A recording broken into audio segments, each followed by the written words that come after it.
সবজির দামে ক্রেতাদের স্বস্তি। হঠাৎ অস্থির চালের বাজার, মজুতদারি নিয়ে নেই নজরদারি। ভেঙে ফেলা হলো মুজিবের 7 মার্চ ভাষণের ভাস্কর্য।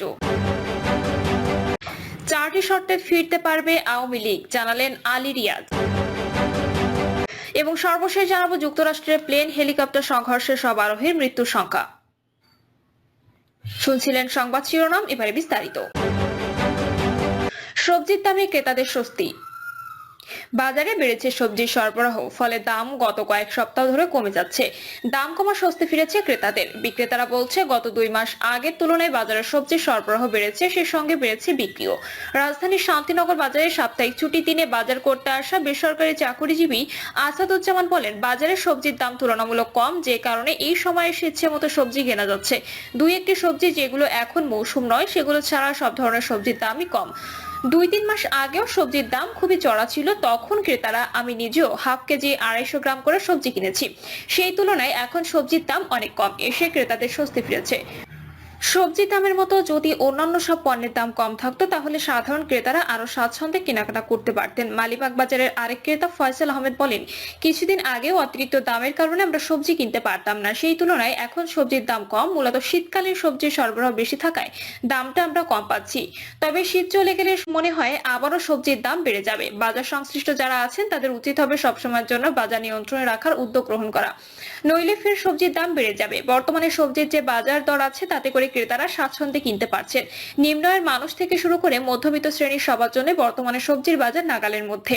সবজির দামের বিষয়ে রামপুরা বাজারের সবজি বিক্রেতা রিয়াজুল ইসলাম বলেন, পুরো বছরের মধ্যে বর্তমানে সবজির দাম সবচেয়ে কম। সব ধরনের সবজির সরবরাহ বেড়েছে বাজারে। শীতকালীন পুরো সময় জুড়েই সবজি এমন সরবরাহ থাকবে, যে কারণে বাজারের সবচেয়ে কম দামে সবজি কিনতে পারছেন ক্রেতারা। এতে করে আমাদের বিক্রিত পরিমাণও বেড়েছে। দাম বেশি থাকার সময় একজন ক্রেতা আধা কেজি 250 গ্রাম করে সবজি কিনত।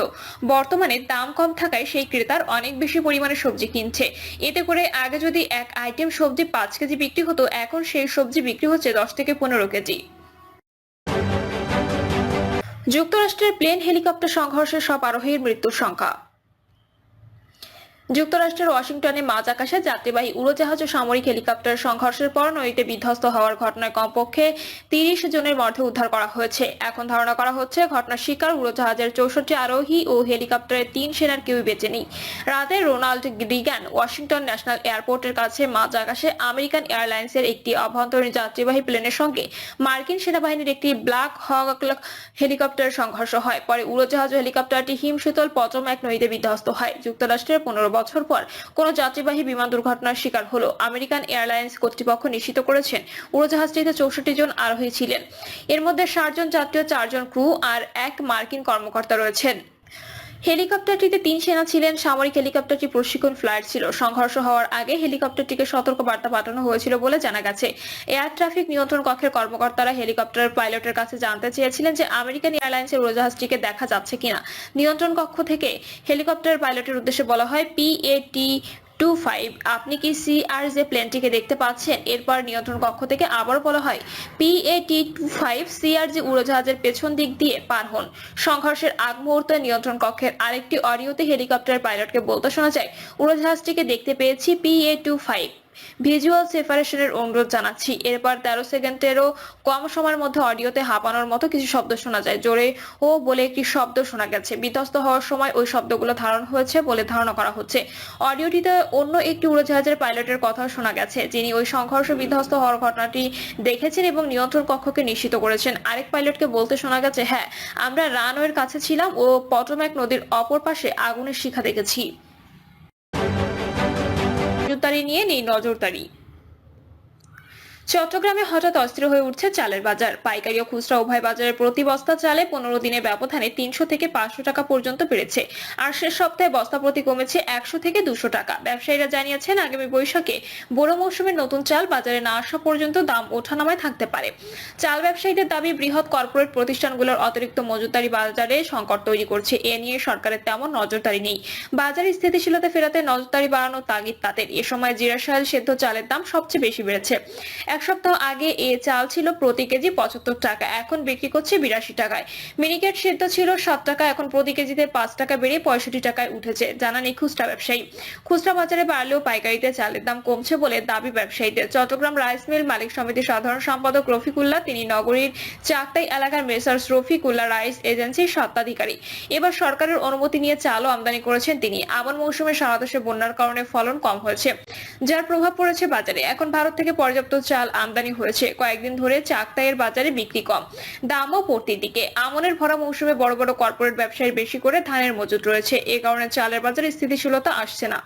সরেজমিনে বিভিন্ন আড়ত ও খুচরা বাজার ঘুরে জানা গেছে, গত 15 দিন ধরে চালের বাজারে অস্থিরতা তৈরি হয়েছে। বিশেষত আমন মৌসুম শেষ হওয়ার পর নতুন মৌসুমে ধান ওঠার মাঝের সময়টাতে বাজারে চালের সংকট তৈরি হয়। বিগত বছরগুলোতেও ওই মাঝের সময়টাতে চালের বাজার অস্থির হয়ে উঠত দেখা গেছে। তবে এবারে চিত্র ভিন্ন। আমন মৌসুম শেষ হলেও চালের বাজারে ক্রেতাদের জন্য কোনো সুখবর নেই। ভেঙে ফেলা হলো মুজিবের 7ই মার্চ ভাষণের ভাস্কর্য। রাজধানীর কবি নজরুল সরকারি কলেজে শেখ মুজিবুর রহমানের 7ই মার্চের ভাষণের ভাস্কর্য মুক্তির সোপান ভেঙে দিয়েছে একদল শিক্ষার্থী। এ বিষয়ে কবি নজরুল কলেজ শাখা ছাত্র দলের আহ্বায়ক ইরফান আহমেদ ফাহিম বলেন, এই যে মুক্তির সোপান, যেখানে লেখা হয়েছে বিকৃত সব ইতিহাস, যে প্রতিচিত্রে থাকার কথা মুক্তিযুদ্ধের গেরিলাদের কথা, ইজ্জত হারানো মা বোনদের কথা, যেখানে থাকার কথা সকল শ্রেণী পেশার মানুষের অংশগ্রহণ অর্জিত মুক্তিযুদ্ধের কথা, সেখানে রয়েছে এক ব্যক্তিকেন্দ্রিক প্রচারণা। তিনি বলেন, এটি নির্মাণের উদ্দেশ্য ছিল নতুন প্রজন্মকে বোঝানো যে শেখ মুজিবের নেতৃত্বে মুক্তিযুদ্ধ হয়েছিল, কিন্তু শহীদ প্রেসিডেন্ট জিয়াউর রহমানের ভূমিকা কোথাও উল্লেখ নেই, যিনি সামনে থেকে নেতৃত্ব দিয়েছেন। ফ্যাসিস্ট শেখ হাসিনা বারবার ইতিহাসে বিকৃতি করেছে, নিজেদের মন গড়া গল্প কাহিনী নতুন প্রজন্মদের কাছে তুলে ধরেছে। তিনি আরো বলেন, জুলাই আন্দোলনে আমাদের ক্যাম্পাসে 4 জন শহীদ হয়েছেন, 24-এর ইতিহাসে যেন কেউ ভুলে না যায়, এবং 4 শহীদের স্মরণে আমরা এই প্রতিচিত্রে তাদের ছবি এবং স্মৃতিকথা স্থাপন করব। 71 যেমন ভোলার নয়, তেমনি শহীদ জিয়ার, শহীদ ওমর ফারুক, শহীদ কাউসারদের অবদানও ভোলার নয়। এই ক্যাম্পাস যতদিন থাকবে ততদিন তারা স্মরণীয় হয়ে থাকবে। 2019 সালে কলেজ ক্যাম্পাসে শহীদ মিনারের পাশে শেখ মুজিবুর রহমানের 7ই মার্চের ভাষণের ভাস্কর্য মুক্তির সোপান উদ্বোধন করা হয়েছিল। 4টি শর্তে ফিরতে পারবে আওয়ামী লীগ, জানালেন আলী রিয়াজ। ছাত্র জনতার তীব্র আন্দোলনের মুখে গত 5ই আগস্ট শেখ হাসিনা পদত্যাগ করে ভারতে পালিয়ে যাওয়ার পর আওয়ামী লীগের নেতাকর্মীরা আত্মগোপনে চলে যান। অনেকে ভারতে কিংবা অন্য দেশে চলে গেছেন, এছাড়াও অনেকে আটক হয়ে কারাগারে আছেন। ফলে দলের নেতৃত্ব কিংবা কার্যক্রম কোনোটাই এখন দৃশ্যমান নয়।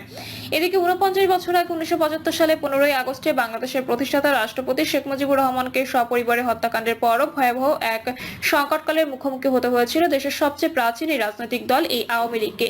সেই সংকট কাটাতে সময় লেগেছিল দীর্ঘ 21 বছর। জুলাই এবং আগস্টে গণহত্যার সঙ্গে সরাসরি জড়িয়ে পড়া আওয়ামী লীগ এবার ফিরতে কত সময় লাগবে, এই প্রশ্ন ঘুরপাক খাচ্ছে জনমনে। সম্প্রতি কাতার ভিত্তিক গণমাধ্যম আল জাজিরাকে সাক্ষাৎকার দেন সংবিধান সংস্কার কমিশনের প্রধান এবং রাজনীতি বিশ্লেষক আলী রিয়াজ।